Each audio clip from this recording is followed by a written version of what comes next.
Welcome to this podcast produced for Business Lincolnshire as part of the Fit for Business programme.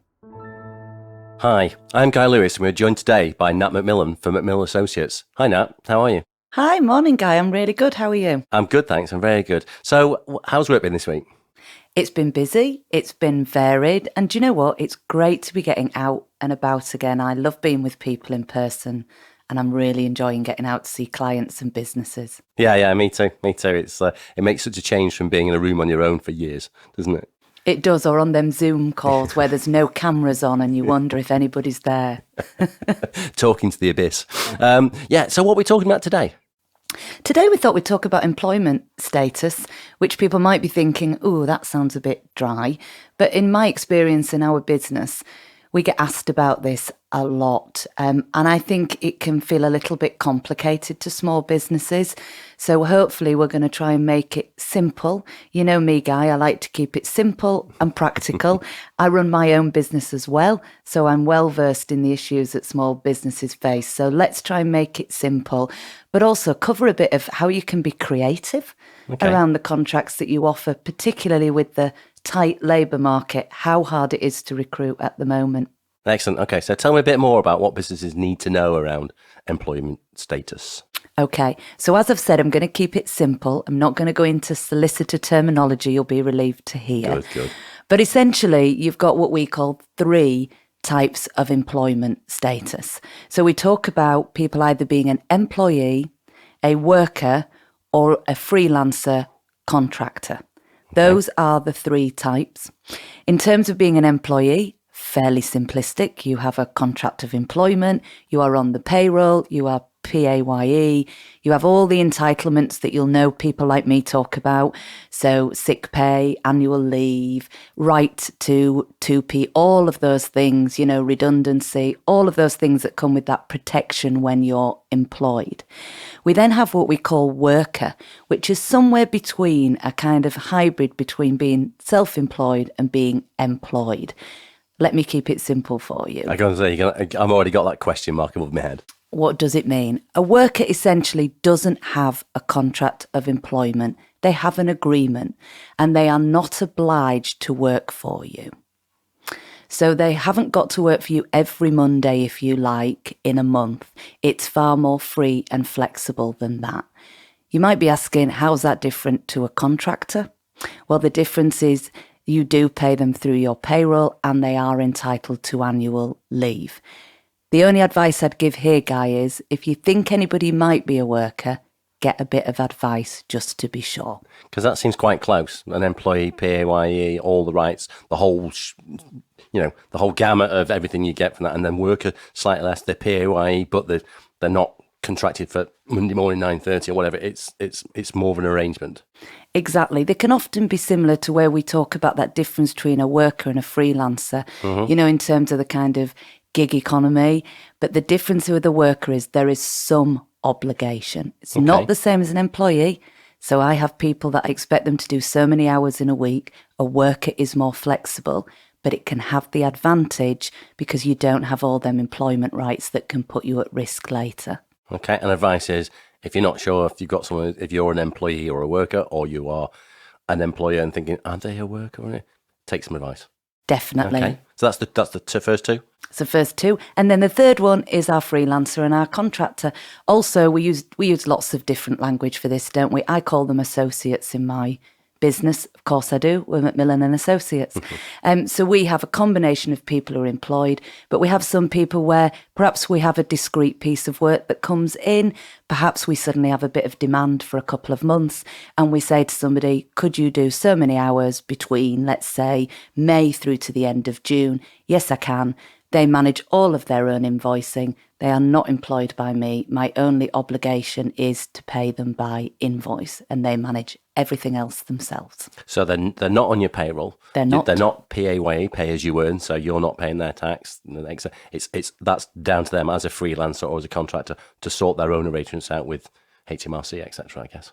Absolutely. And I think my one really simple word of advice to employers is you can have a combination. Think about what your business needs are, what might be coming down the line, particularly for startups. It can be really hard, can't it, to predict What's the next year looking like? Do we have months where we're very busy? Do we have months where we're not as busy? It gets easier as you get into business. You start to understand your cycle of work. But you can have different models. I do. So I have all three that work in my business based on what my needs are. And I think it's always bearing that in mind. What does your business need?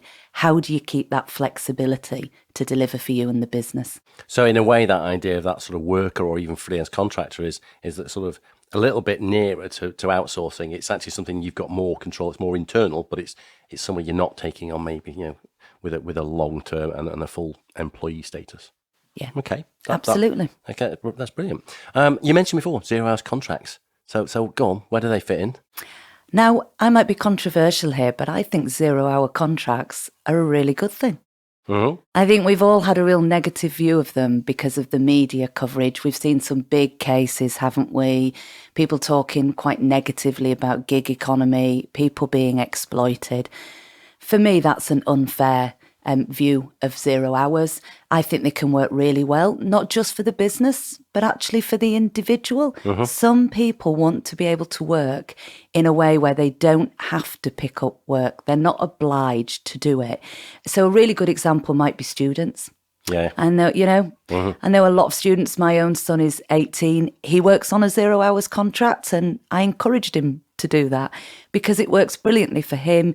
He'll get asked, could you do, I don't know, Wednesday morning? Could you do Friday evening? He picks up the shifts as and when he wants it.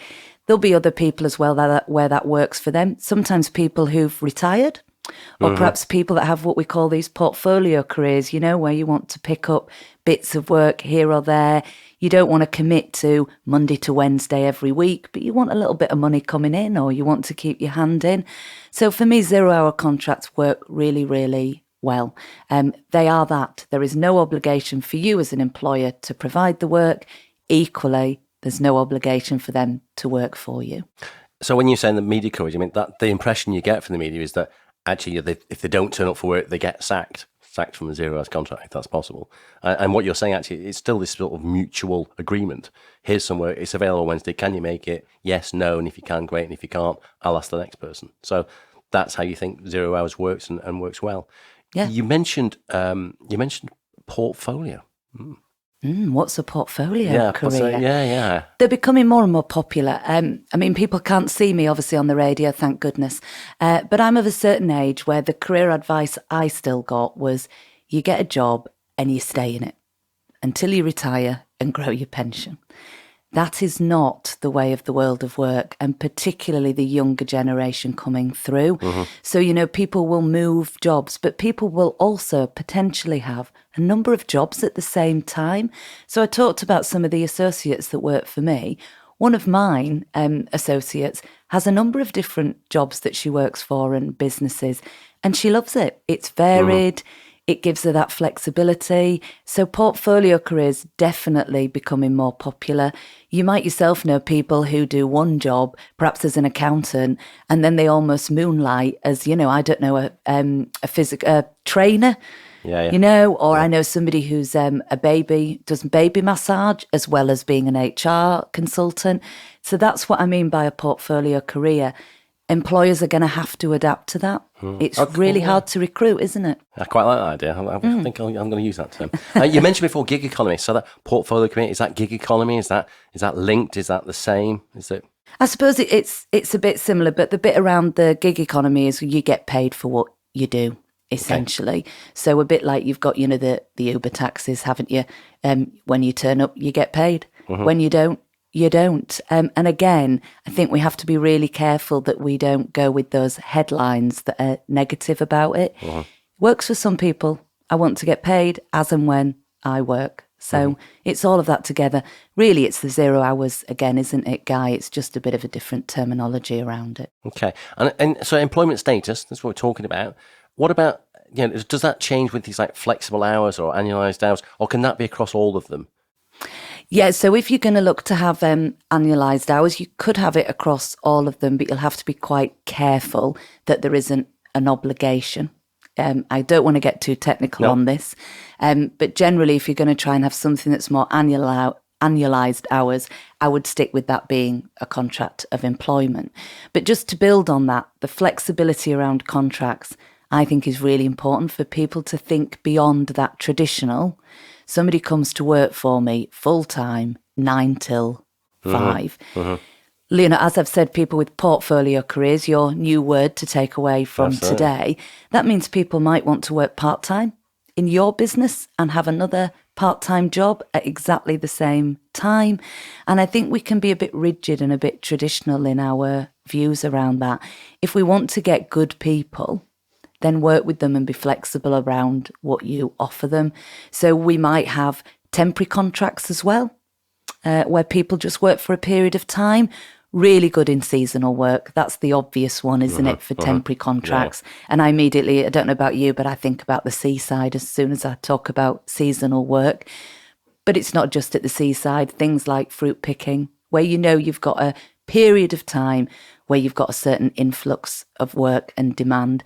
So put people on fixed term contract, 3 months, absolutely fine. Just be clear about the start date and the end date. But look at part-time contracts, term time. That's another big one at the moment. That works brilliantly for, can I just say, not just women, but men. Parents. Absolutely. Thank you. We seem to make an assumption that it's only women, mothers, that might want to work term time. Not true. But they can be really, really good. And again, a good way to attract people. Often the pushback I get is, but then I haven't got them for the whole of that August and July. But my view with businesses is, but could you live with that? And my own perspective is, if they're really good, then I can probably flex around that summer holiday. You can plan it, can't you? You can plan your resources like you would on any other time of the year. Yeah, okay. Of course you can. So yeah, I think my main thing is encouraging people, be creative, think a little bit out of the box, think beyond Monday to Friday, 9 till 5. The other one that we've talked about before, Guy, is job share as well. And I know they can work brilliantly. I know actually some people at board level who now do job share, which is a big shift, I would have said. But job shares can work brilliantly. And again, I think for your business, you kind of get 2 for 1, don't you? You know, you get 2 different brains, 2 different views, 2 people with different ideas. So I think job shares can be absolutely brilliant. I agree.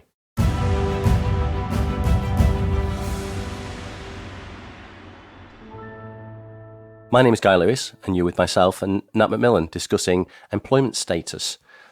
So we've talked about employees and we talked about workers and the differences there, and freelancers and contracts. But are there sort of advantages on the temporary contracts, the fixed term versus the permanent employees, that sort of thing? And have you got any sort of top tips? Yes, I'll pick up the first bit about the advantages. So with a permanent contract, clearly there's going to be employment rights that are in place.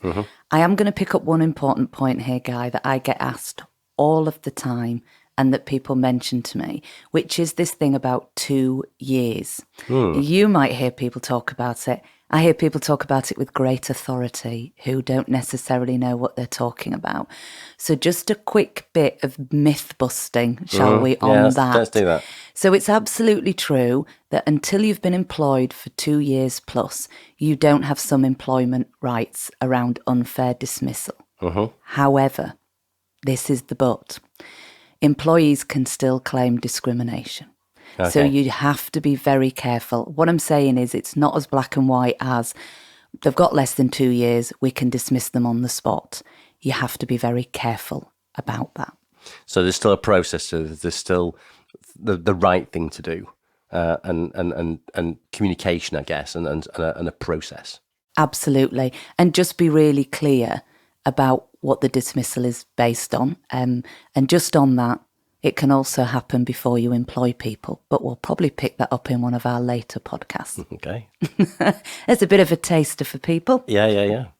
So you also asked me about the other benefits, if you like, advantages around temporary and permanent. For me, the bit around both, I suppose, it depends on the individual, doesn't it? So sometimes a permanent contract, if somebody's looking for stability, and I'm thinking about the usual one that comes up is, I'm looking to buy a house or I need a mortgage. People will need a permanent contract to be able to show the good old bank manager, won't they, that they've got regular income happening. But also sometimes people want that security, they want that stability, they want to know what's happening. But I think the advantage equally of temporary contracts, and I've alluded to it a little bit earlier, is you may have times when you know you're very busy, so you want somebody in for 3 months. You don't want to commit to a permanent contract. I think it just gives you that flexibility of managing your resource. And as I've said, some people prefer them. Some people, as I've said, retired people are a really good example. I know them. They come and do some work for us. They sometimes have homes elsewhere that they want to go to in summer, so they don't want to be pinned down. And I think the really important part for me is, as an employer, listen to that individual and always step back and think about, what can I do to accommodate this individual and balance that with the needs of the business. I suppose the other one is, you mentioned we talked about employees and workers and contractors. I suppose you've got to be really clear what actually the status is when you talk to someone in place. So that, I guess, paperwork's important, contracts are important, and that explanation. Absolutely. Music to my ears, Guy. I know paperwork is boring. I know lots of our entrepreneurs don't want to get bogged down in it, but you do have to do some minimum paperwork. So you're absolutely right. People need to know, if they're coming on a contract of employment, what's the start date? What's the end date? So if I'm on a temporary fixed term contract, tell me when the end date is. Just put it in writing. And can I also, this is a really good tip for people, email counts as writing. Okay. So it doesn't have to be one of these fancy formal letters. It can be an email from yourself. It's written. But just be really clear with them. Really, other good advice is, as people are coming to the end of a temporary contract, it's good just to remind them. Yeah. We're 2 weeks away. Your contract with us will be ending on such and such a day. I think the other thing also during the pandemic, and people might have spoken to you about this, Guy, was I was quite surprised at how many employers didn't know who was on the payroll and who wasn't. And I think when you talked about it, in terms of like employee workers, and I think that to me, there's a bit there that thinking, well, hang on a minute, I need clarity to that. But like you say, the contractors, the casual, the freelancer, it's all very blurred. And yeah, I think there has been confusion. I don't think it's been that clear. And really good what you're saying, that advice of get something written down, get an email. Brilliant. That's easy, isn't it? Send an email out, get a reply, and that works. Absolutely. And just be aware, if you are doing temporary contracts and they roll over and they get extended, this can happen and does happen frequently. Just keep an eye on how that's adding up, because once you get to that 2 years, they are by default permanent. Okay, so they move into that employee status naturally after 2 years. They do, and they're seen as having a permanent contract. Okay, with all the benefits and things that come with, and obviously the sort of things that you then have to provide as an employer. Absolutely. Yeah. And it can happen really easily. You know, we all know how quickly time flies, and suddenly you find somebody's been with us for 3 years. I thought it had only been a year. It's just good housekeeping. So I don't want to overburden people with paperwork, but just some simple processes to keep yourself safe. What about just quick about trial periods? I mean, is that part of the employment status, or is it the same for everything? How does that work? Are they the right thing to do, the wrong thing to do? Yeah, so I'll pick that up in 2 ways if it's okay. I'll just pick up about probationary periods. They're absolutely fine, perfectly legal to do. So these are those that sit within a contract of employment where perhaps somebody's got 3 months or 6 months is what we usually see.